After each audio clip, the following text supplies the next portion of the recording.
Muito bom, meus irmãos! A paz do Senhor Jesus! Estamos começando a TV Ágape, a TV da sua família, o melhor horário de quinta-feira. E agora, 21 horas. Muito obrigado, você que está aí na sua casa, no seu trabalho, no celular, na sua televisão. Não importa. O que importa é que a TV Ágape começou. Então já dá o like aí, já compartilha. Hoje você não pode perder nada do programa, que o programa hoje está uma bênção do começo ao fim. Só te lembrando que tem um bate-papo aqui, ó, ao lado. Vai lá interagir com a gente, tá bom? Já vamos para o primeiro quadro do nosso podcast. Muito bom, meus irmãos. Estamos aqui no nosso quadro Podcast Ágape. Esse quadro, toda semana nós estamos aqui recebendo convidados especiais, tratando de vários assuntos, tanto da vida cristã quanto da vida do dia a dia, do cotidiano. E hoje eu tenho o prazer e o privilégio de receber aqui o nosso irmão em Cristo, obreiro Fabiano, está com a gente aqui há tanto tempo e para mim é um prazer recebê-lo aqui. Fabiano, aperta a minha mão aqui. Boa noite, Pai do Senhor. Pastor. Dá um alô para o pessoal aí, para a gente já dar início. Boa noite, Pai do Senhor a todos. Deus abençoe a vida de cada um. Muito bom. O Fabiano hoje, ele lidera a equipe dos socorristas aqui na nossa igreja. É um ministério novo, né? Deve ter no máximo uns 4, 5 meses. Isso ou mais, Fabiano? Não, já tem um tempinho. Já tem um tempinho maior, né? Já tinha a Luana que estava à frente, né? E hoje você está liderando. Certo. É um ministério que Deus colocou no nosso coração, pessoal. Aqui na nossa igreja nós temos várias pessoas que trabalham na área da saúde. E às vezes nós percebemos que algumas pessoas passam mal, como queda de pressão, alguma coisa. E quando isso acontecia e não tinha essa equipe, ficava aqui todo mundo perto, não sabia o que fazer. E agora nós temos os especialistas para nos ajudar. Então, Fabiano, para a gente dar início aqui, explica um pouquinho para a gente sobre esse ministério, sobre a equipe, a direção que Deus te deu, a maneira que vocês atuam aqui, como você, como líder desse ministério, pode ficar à vontade. Então, pastor, a equipe hoje ela é dotada de profissionais, igual o pastor mesmo mencionou, e são profissionais de diversas áreas, sim, mas todas voltadas para a saúde. Saúde, sim. Então, enfermeiros, né? Ou técnico em enfermagem. Temos os técnicos, temos enfermeiros também, temos um bombeiro que nos ajuda. Verdade. Né? Temos também os próprios socorristas, que são pessoas que fazem um curso específico. Sim. Né? Não são técnicos na área da saúde, mas são cursos específicos voltados para essa área de primeiros socorros, ou seja, a área mesmo que a gente necessita aqui na igreja. Sim. Então, esse pessoal está todo compondo a nossa equipe, né?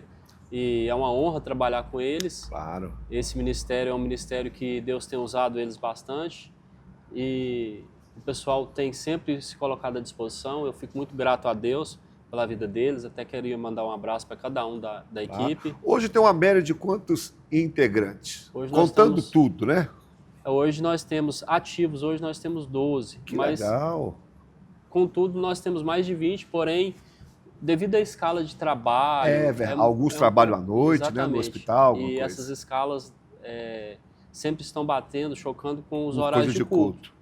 Então, assim, a gente costuma pegar e estar mesclando. Sempre fazendo mesclando. Aquela mexida, né? Exatamente. Eu tenho um amigão, meu pai na fé, o pastor Ronaldo Lanes, ele esteve conosco aqui esse ano.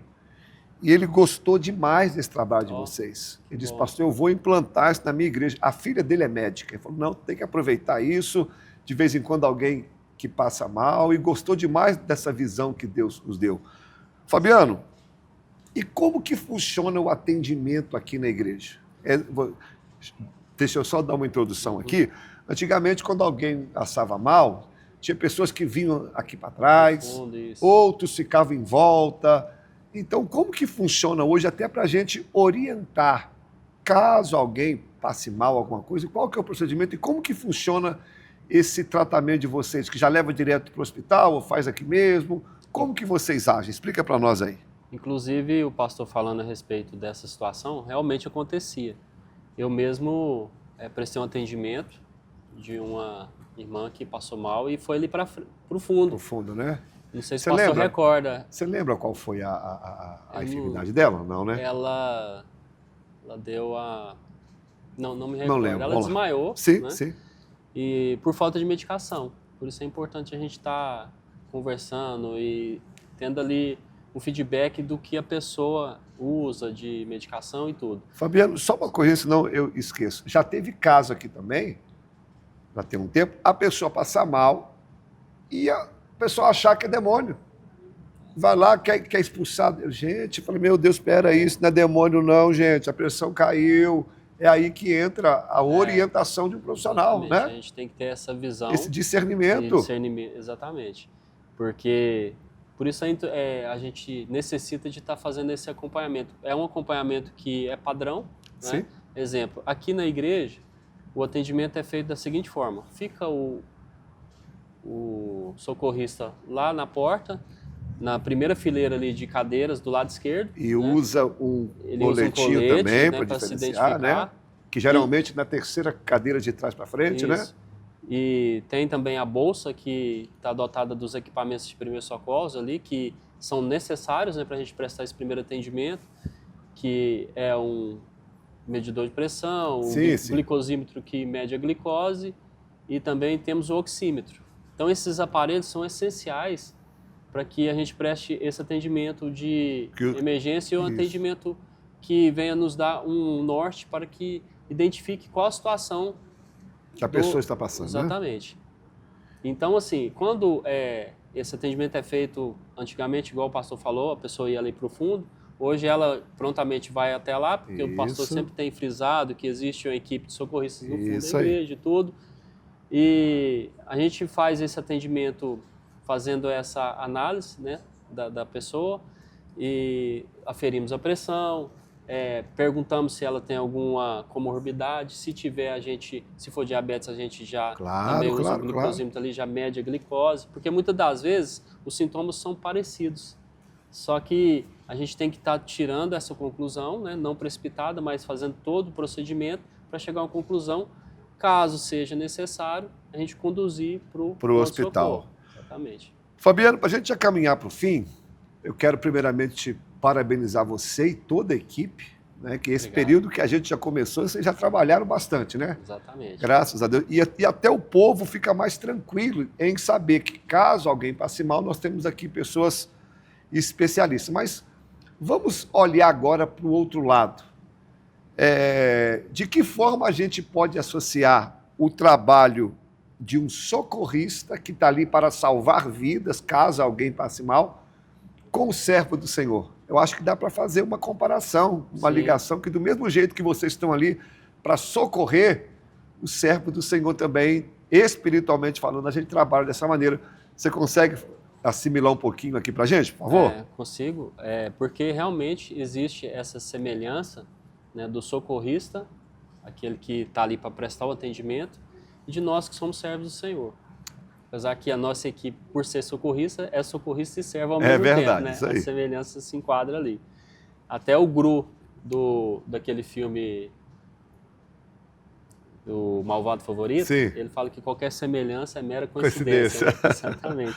Então, assim, existe sim essa semelhança porque o servo do Senhor, ele tem aquele papel fundamental de estar acolhendo as pessoas, de estar dando essa abertura para que seja ali solucionada alguma situação de conflito, alguma situação que talvez, igual exemplo, a gente teve uma situação aqui na igreja que um jovem, bem jovem mesmo, nos procurou, até, se eu não me engano, o pastor fez uma oração para ele.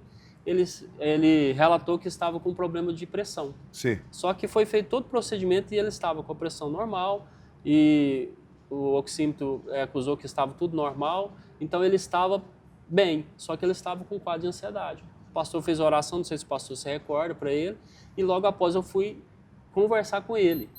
E ele se abriu para mim. Então, assim, tem situações que, igual o pastor mencionou anteriormente, são situações físicas, outras são situações espirituais. Te interrompendo só um minutinho, deve ter umas 3, 4 semanas, o irmão aqui passou mal. Eu cheguei no socorrista, deixei prestar socorro e perguntei, é espiritual ou enfermidade? Exatamente. Eu procuro saber da boca do profissional. Se ele falasse espiritual, aí a gente entrava, né? Mas como não, pastor, é só uma queda de pressão, então eu nem fui lá, porque está entregue em boas mãos. Os sintomas se assemelham. Então, assim, é importante, realmente, o pastor falou, a gente ter uma vida voltada para o altar do Senhor, a gente está preparado não só pela graduação, pelo profissionalismo, mas sim também espiritualmente estar com a vida no altar, porque para identificar esses tipos de situações. E acontece, igual o pastor falou, sempre em nosso meio. Então, a semelhança, voltando à última pergunta, a semelhança, ela se assemelha sim porque o socorrista, ele está ali pronto para estar prestando esse atendimento para alguma vítima, alguma situação adversa. Salvando uma vida, né? Salvando uma vida, exatamente. E também o servo do Senhor, ele está indiretamente falando, salvando uma vida. Quando ele leva a palavra do Senhor, ele evita... Não, diretamente mesmo, Fabiano. Exatamente. A gente está levando ali aquilo que a pessoa precisa, porque se não levar, ela morre espiritualmente falando. Eu costumo dizer que o servo é socorrista e o socorrista é um servo. Verdade, perfeito. Fabianão, para a gente dar o ponto final aqui, conta para a gente uma experiência que você já teve esse período aí como socorrista. O que você tem a contar aqui para nós? Então, pastor, eu tive experiências positivas e, infelizmente, negativas. Né? Porque eu trabalhei no SAMU, aqui na cidade, por um breve tempo. Sim. E trabalhei no resgate na BR. Aí, assim, a gente deparava com situações de acidentes. Fabiano, não tem estômago para isso, não. É cada um na sua área, né? Verdade. Não tenho estômago para isso, não. Assim, aí a gente se sentia alegre porque eu já passei por situação de conduzir uma vítima e salvar essa vítima. Então, assim, chegar em tempo hábil e chegar lá e Deus abençoar que aquela vítima, então, melhorasse ali com aquele cuidado que a gente teve, aquela preocupação e aquela prontidão que a gente teve, conseguir reverter a situação e salvar a vítima. Mas, infelizmente, eu já passei por situações de chegar lá e ter mãe e filho lá, já tinha perdido a vida. Ou seja, passa um filme na cabeça da gente. A gente, como servo do Senhor, a gente baqueia, mas assim, faz parte da vida. E o que eu deixo aqui para os irmãos, para que todos que estão me ouvindo, que nós possamos ser socorristas, mas socorristas de nós mesmos, para levar a palavra do Senhor para aqueles que necessitam. Muitas das vezes nós não somos o profissional na área da saúde, mas somos socorristas sim do nosso vizinho, do nosso familiar, do nosso colega de trabalho. Então, nós devemos atuar, sim, como servos do Senhor. Se você não é profissional na área da saúde, atue como servo do Senhor, socorrendo aqueles que necessitam. Verdade. Também não. Aperta a minha mão aqui. Eu quero te agradecer por tudo que você e a sua esposa Zânia, as meninas têm feito pela igreja. Eu que agradeço. Lá se vão 13, 14 anos, ou até mais, né? Tem mais. E eu só tenho que te agradecer pelo seu empenho, né? E você sabe do grande chamado que Deus tem na sua vida. Então, muito obrigado por esse departamento aí, que Deus continue usando vocês, tá bom? Eu agradeço a oportunidade e a confiança do pastorzão. Despede aí do pessoal pra gente. Abraço, pessoal, fique com Deus e obrigado pela oportunidade. Amém.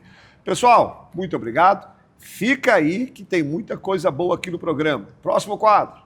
Bom, meus amigos, esse é o nosso Cantando a Palavra e hoje nós vamos falar sobre uma música que foi indicação de uma irmã da igreja. Ela mandou essa música no meu Instagram e ela falou que era uma música que falava muito com ela e ela queria entender as referências bíblicas que continham nela. E até foi uma indicação que ela disse que seria muito boa de se cantar até nos cultos de ceias. Então hoje nós vamos analisar ela dentro do contexto bíblico. Mesmo não sendo uma música conhecida pela igreja, nós entendemos que toda canção que ela é bíblica e que ela está pautada na palavra, ela é extremamente importante para qualquer cristão. A música se chama Aleluia, ela é da cantora Rachel Novaes. Ela celebra a vida de Jesus desde o seu nascimento até a sua vitória sobre a morte, destacando a glória de Deus manifesta através da pessoa de Jesus Cristo. Cada verso expressa uma profunda adoração e o reconhecimento do papel redentor de Jesus, ecoando com verdades bíblicas e teológicas que exaltam sua obra e também a sua salvação. A música começa da seguinte forma: Aleluia, veio ao mundo o Filho de Deus.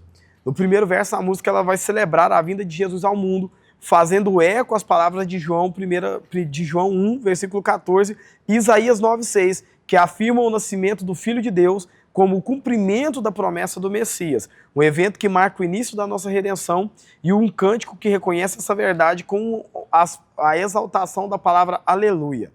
A música vai seguir falando o seguinte: aleluia, veio a vida e a morte venceu. A música vai destacar a vitória de Cristo sobre a morte, o ponto central da nossa fé. Em Apocalipse 1,18 vai declarar que Jesus tem as chaves da morte. E em 1 Coríntios 15:55 até o versículo 57 é revelado que a vitória sobre a morte ela é garantida através da sua ressurreição. A ressurreição de Cristo ela não apenas derrotou a morte, como ela também nos ofereceu a vida eterna para todos aqueles que creem na pessoa de Jesus Cristo. Aleluia, a luz resplandeceu.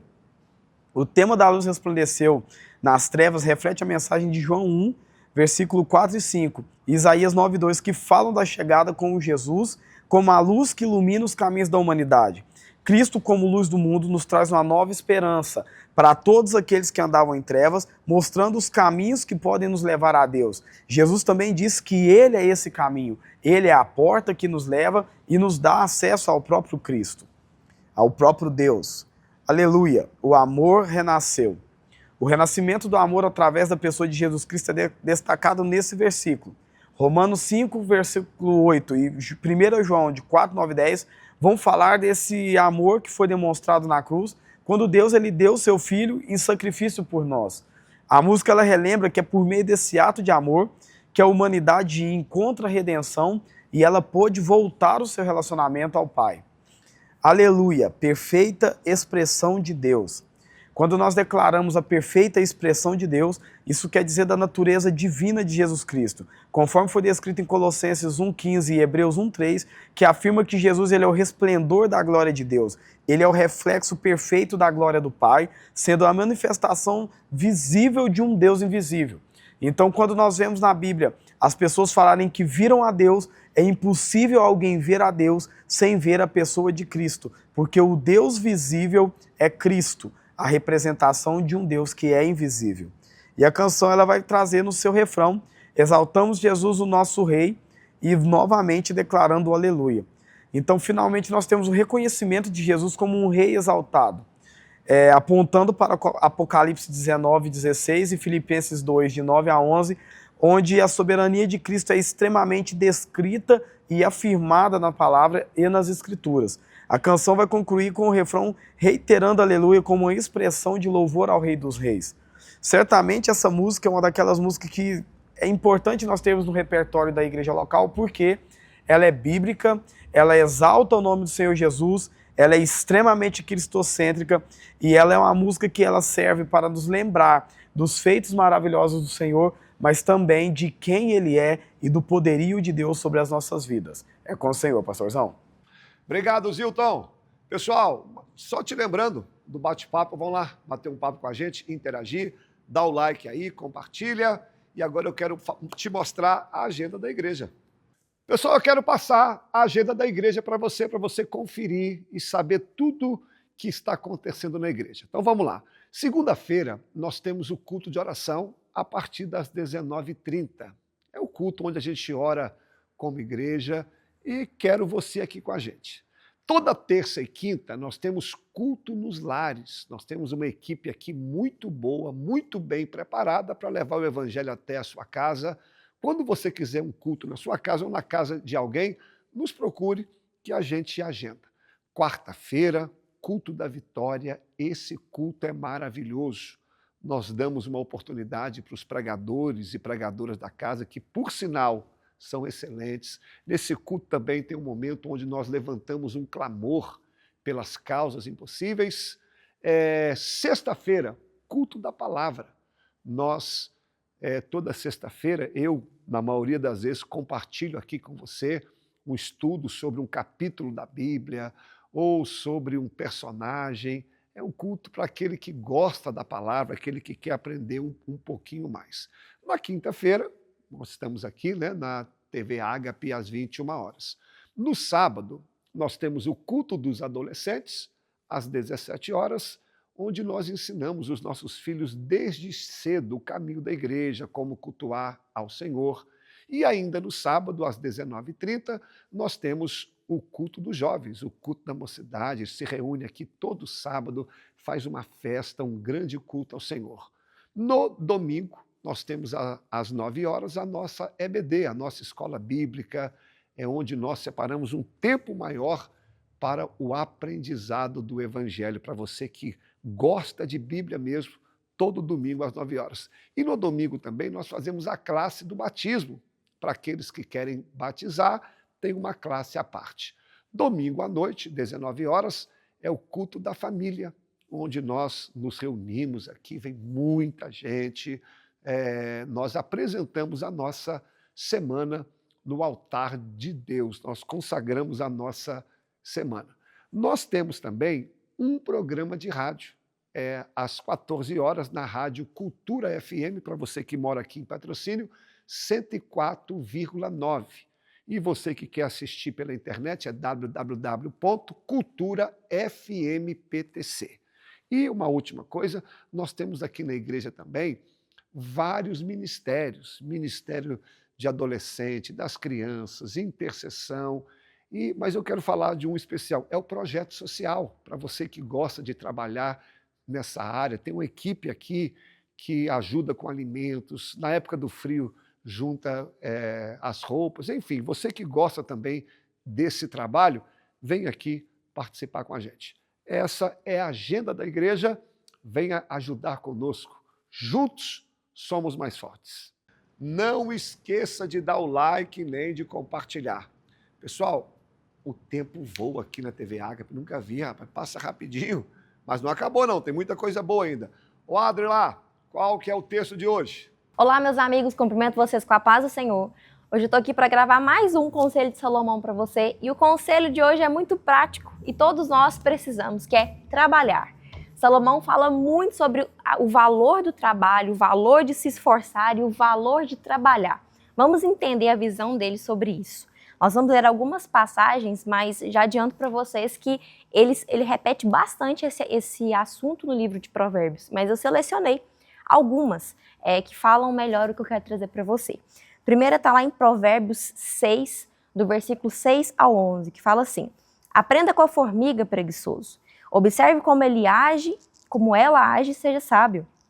Embora não tenha príncipe, nem autoridade, nem governante, ela trabalha duro durante todo o verão, juntando comida para o inverno. Mas você, preguiçoso, até quando dormirá? Quando sairá da cama? Um pouco mais de sono, mais um cochilo, mais um descanso com os braços cruzados, e a pobreza o assaltará como um bandido. A escassez o atacará como um ladrão armado. Eu amo a forma como Salomão é direto para nos falar as coisas. Provérbios 14, versículo 23. O trabalho árduo produz lucro, mas a conversa fiada leva à pobreza. Provérbios 12, 24. Quem trabalha com dedicação chega a ser líder, mas o preguiçoso se torna escravo. E Provérbios 10, 4, que fala assim: o preguiçoso logo empobrece, mas os que trabalham com dedicação enriquecem. Então, vamos ver aqui alguns conselhos que dá para a gente extrair dessas passagens que nós lemos. Primeiramente, nós precisamos ser como as formigas, fazendo a nossa parte e trabalhando enquanto nós podemos. Nós não sabemos o dia de amanhã. Pode ser que amanhã nós venhamos estar acometidos com alguma doença, com algum problema, com alguma estação ruim, com alguma crise financeira no país. E se nós não estivermos trabalhando e garantindo os nossos dias, como é que nós vamos fazer? Né? Muitas pessoas não se preocupam em trabalhar, em criar uma profissão, em desenvolver uma clientela, porque acreditam que tem que viver só o dia de hoje, pronto, acabou. É claro que existe uma passagem que fala para nós, para nos preocuparmos com o dia de hoje, mas hora nenhuma essa passagem nos isenta da responsabilidade de trabalhar. Deus, ele é quem provê o pão na nossa mesa todos os dias, mas ele também espera de nós um posicionamento para que nós venhamos a trabalhar, para que nós venhamos a exercer profissões. Se nós ficarmos sentados esperando o pão cair do céu, infelizmente a palavra é bem clara em dizer que nós vamos acessar a pobreza e não o lucro ou a riqueza ou simplesmente vivermos bem, vivermos com comodidade. Então, assim como as formigas, raciocina para você ver, elas trabalham o dia todo. Se você olhar nos cantinhos das paredes, você vê formigas trabalhando, levando alimentos para os seus formigueiros o dia todo, para lá e para cá, o tempo todo. Então, elas fazem as partes delas. Vocês vê, por exemplo, carregando folhas, carregando grãos, carregando algumas coisinhas para se alimentar. E elas fazem o papel delas. Então, que nós possamos deixar as nossas confianças na mão do Senhor. É claro, porque é Ele que provê, é Ele que dá saúde, é Ele que abre portas, é Ele que faz tudo isso para nós. Mas Ele espera de nós que nós tenhamos a noção de trabalhar, de exercer as nossas profissões, porque a Bíblia mesmo fala que nós precisamos trabalhar para a pobreza não bater na nossa porta. Segundo, existe uma forma de nós conseguirmos lucro e de nós enriquecermos, né? É claro que existem aí métodos hoje, principalmente, né, para conseguir isso mais rápido, mas uma maneira sadia de conseguir isso é trabalhando. Existem pessoas que são controladas financeiramente falando, simplesmente trabalhando, ganhando o seu e sem prejudicar a vida de ninguém. Então, se você quer lucrar, se você quer ter ali as suas riquezas, se você quer comprar suas coisas, se você quer ter a sua independência financeira, trabalhe. Vá dia após dia, né? Existe aí o trabalho que é honesto, o ganha-pão que é honesto. Então, trabalhe, faça a sua parte, economize se você às vezes quer fazer um investimento maior em algo, quer comprar uma casa, quer comprar um carro, quer fazer uma viagem. Você tem direito a todas essas coisas, mas não se esqueça, trabalhar é um princípio ali, Salomão fala bem claro sobre isso, né? E terceiro, aquele que ama o sono, infelizmente, não vai conseguir dinheiro. Existem muitas pessoas que não trabalham porque acreditam que podem ficar em casa, não tem noção do horário que devem se levantar, né, e acabam deixando a preguiça tomar conta, acaba deixando o sono tomar conta. É claro que existem dias que nós estamos cansados, que nós queremos descansar, e tem dias que nós temos que fazer isso mesmo. Mas todos os dias, infelizmente, se nós vivermos nessa realidade, nós vamos acabar empobrecendo e não lucrando da maneira como nós gostaríamos. Então, todas as vezes que você abrir seus olhos e tiver que trabalhar, entenda, é uma oportunidade de lucrar, de mudar de vida, é uma oportunidade de viver algo diferente. É cansativo, é trabalhoso, né? Mas é o conselho de Salomão para as nossas vidas. Aquele que quer lucrar, aquele que quer enriquecer, aquele que quer ter suas coisas, trabalhe de maneira honesta, porque uma hora ou outra os frutos vão chegar. Então, esse é o conselho de Salomão para você hoje. Espero que tenha falado com você. E como eu sempre falo aqui, Salomão fala muito sobre essas passagens no decorrer do livro. Eu selecionei poucas, mas ele fala bastante. Então depois, se você tiver a oportunidade, leia Provérbios todo, que você vai ver diretamente conselhos a mais do que esses aqui que eu li, que falam sobre a importância de trabalhar. Assim como as formigas, né? Ele compara, ele fala sobre o lucro, sobre empobrecer, sobre enriquecer. É muito interessante, de fato, é um manual para as nossas vidas. Espero que tenha falado com você assim como falou comigo e até a próxima. Tchau, tchau.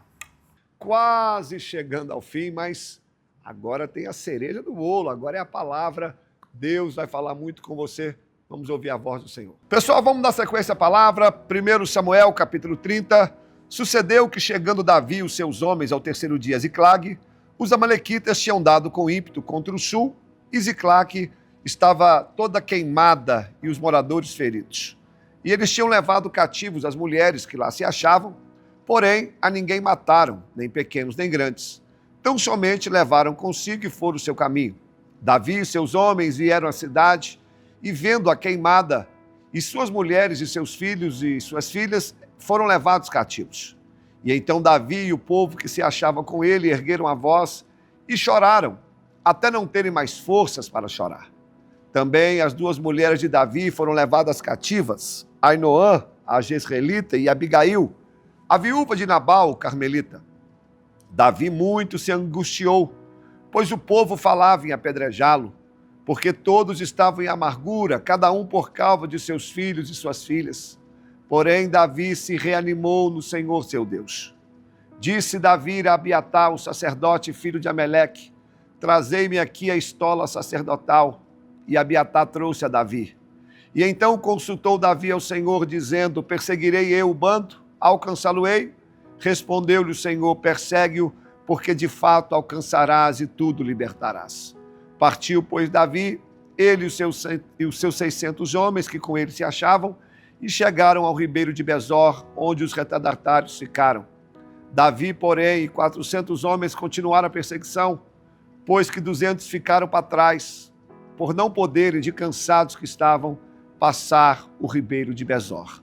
Hoje eu quero ler só até aqui, só te lembrando que esse é um dos episódios mais tristes da vida de Davi.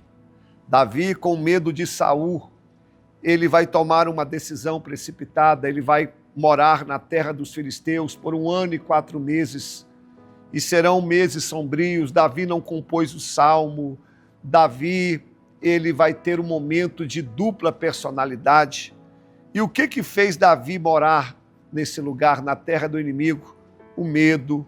Ele toma decisões sem orar, ele toma decisões de cabeça quente, e quando ele chega ali, o rei dos amalequitas dá uma cidade para ele morar, porque Davi, ele tinha 600 guerreiros que andavam com ele, e essa cidade chamada Ziclague foi dada para Davi, e ali ele habitou com esses homens, com as suas esposas. Só que chegou um dia que os amalequitas iriam guerrear contra Israel, e os príncipes dos filisteus falaram: esse rapaz aqui, ele é judeu, ele é israelita, na hora da batalha ele vai se virar contra nós. E aí o rei dos amalequitas chama Davi e diz: Davi, infelizmente eu não posso continuar contigo aqui, você foi fiel a mim, mas os meus príncipes não querem você. E Davi agora foi mandado embora do emprego. Por quê? A gente até pode viver longe do Senhor, e durante um tempo vai parecer que tudo está dando certo, mas a conta chega, irmãos, a conta chega. Nós não podemos viver em lugares que Deus não quer para nós. E agora Davi começa a sofrer a primeira batida, a primeira pancada, que é o desemprego. Mas Davi tem um pensamento: eu vou embora, fui mandado embora, mas ainda eu tenho uma casa, ainda eu tenho uma família, minha família está me esperando. Mas quando Davi está se aproximando de Ziclague, ele percebe que há fogo. Então tem algo estranho acontecendo. Quando eles chegam lá, os amalequitas haviam invadido a cidade, incendiado, queimou Ziclague e levou cativo as mulheres, filhos e filhas. Quando Davi chega ali, a Bíblia diz que ele mais os 600 homens, eles choram, mas choram até não ter mais forças para chorar. Davi cometeu um erro básico, ele deixou a sua casa desguarnecida. E aqui eu preciso aplicar algo, meus irmãos. Quantas vezes nós estamos fora da vontade de Deus, guerreando as guerras que não eram para ser guerreadas, quando nós estamos pensando somente em nós e não no propósito de Deus, os amalequitas entram e destroem a nossa casa, nós perdemos os nossos filhos, nós perdemos a alegria. O nome Abigail significa alegria, Davi perdeu a alegria, Ainoã significa graça, Davi perdeu a graça. Quando nós estamos fora da direção, o inimigo ataca os nossos lares, o inimigo tira a alegria, tira a paz. E para piorar a situação, agora esses homens querem apedrejar Davi, porque na cabeça de Davi ele é o culpado. Olha a sequência de luta, meus irmãos, que Davi está enfrentando. É desemprego, é família incendiada, perdeu a cidade incendiada, perdeu a esposa, perdeu os filhos, e agora, se não bastasse o apedrejamento, aos olhos do homem era uma causa impossível, mas Davi vai ter uma atitude maravilhosa. A Bíblia vai dizer que ele vai se reanimar no Senhor, ele vai se fortalecer no Senhor. E aqui eu quero dar esse conselho para você. Por pior que seja a situação, em Deus nós sempre temos uma segunda chance, em Deus nós sempre somos fortalecidos, em Deus a nossa alegria é renovada. A situação pode parecer desesperadora, a situação pode ser caótica, mas eu convido você aqui nesse dia a se reerguer no Senhor. Busca força em Deus. Davi, humanamente falando, ele não tinha mais força, mas agora a força de Deus ia revigorar Davi. Eu sei que a tua situação hoje não é nada animadora, eu sei que a tua vida hoje está um caos, mas eu convido você a buscar força no Senhor, revigora nele, porque ele é a única esperança que nós temos. Quando o mundo desaba sobre nós, é ele que nos sustenta. E agora Davi, uma vez fortalecido, ele agora decide ir atrás da sua família.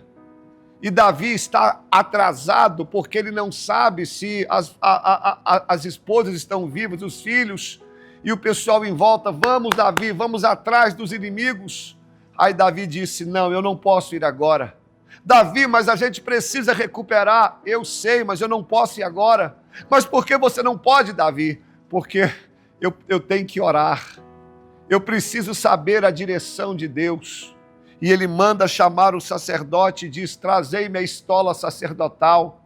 Era um pedaço de pano, só para você entender, e ali eles buscavam a direção de Deus. Sabe o que Davi está nos ensinando, irmãos? Davi, ele tomou uma decisão errada lá atrás, lembra? Sem orar, agora Davi não quer cometer o mesmo erro. Por mais atrasado que pareça que ele esteja, ele não quer errar novamente. Davi aprendeu uma lição que eu e você precisamos aprender. Nunca tomar decisões sem orar. Nunca tomar decisões sem falar com Deus.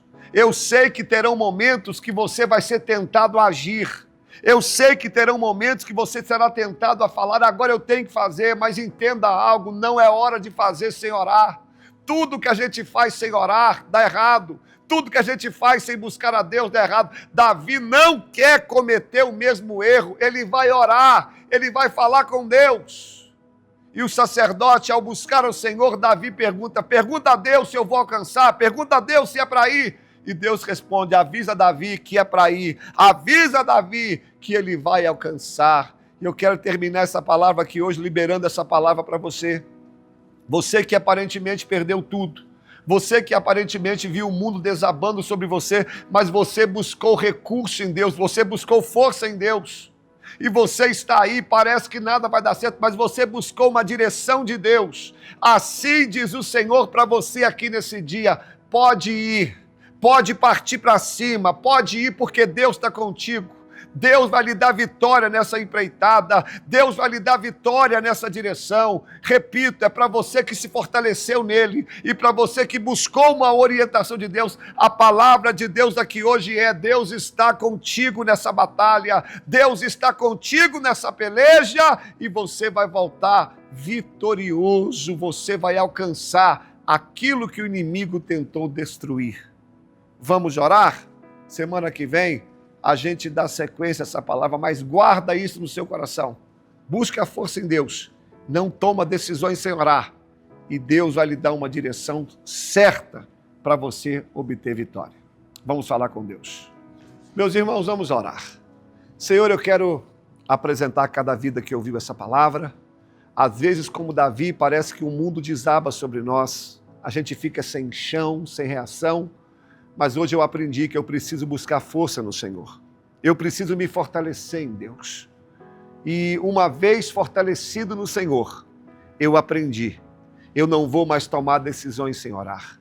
Eu não vou mais fazer algo sem buscar a tua orientação. Senhor, essa pessoa que está vivendo uma vida semelhante a Davi, que eles possam neste momento a confiar e esperar a tua resposta. E a tua resposta hoje é, para aqueles que têm buscado em ti força e direção, a palavra do Senhor hoje é, pode ir, vai ter vitória. Pode ir, vai ter restituição. Pode ir, porque o Senhor vai agir. Senhor, guarda essa casa, guarda essa família. Esse chefe de família também que está desempregado, abra a porta, Deus. Essa pessoa que luta contra essa enfermidade, tu és o Deus da cura. E essa pessoa que está afastada do Evangelho, que ela possa se reconciliar. Eu abençoo cada vida em nome de Jesus. Amém. Meus irmãos, assim nós encerramos o programa. Obrigado. O programa foi uma bênção, o programa foi maravilhoso. Não se esqueça de dar o like nem de compartilhar. E permitindo Deus, estaremos aqui semana que vem. Um abraço, paz do Senhor, fica com Deus.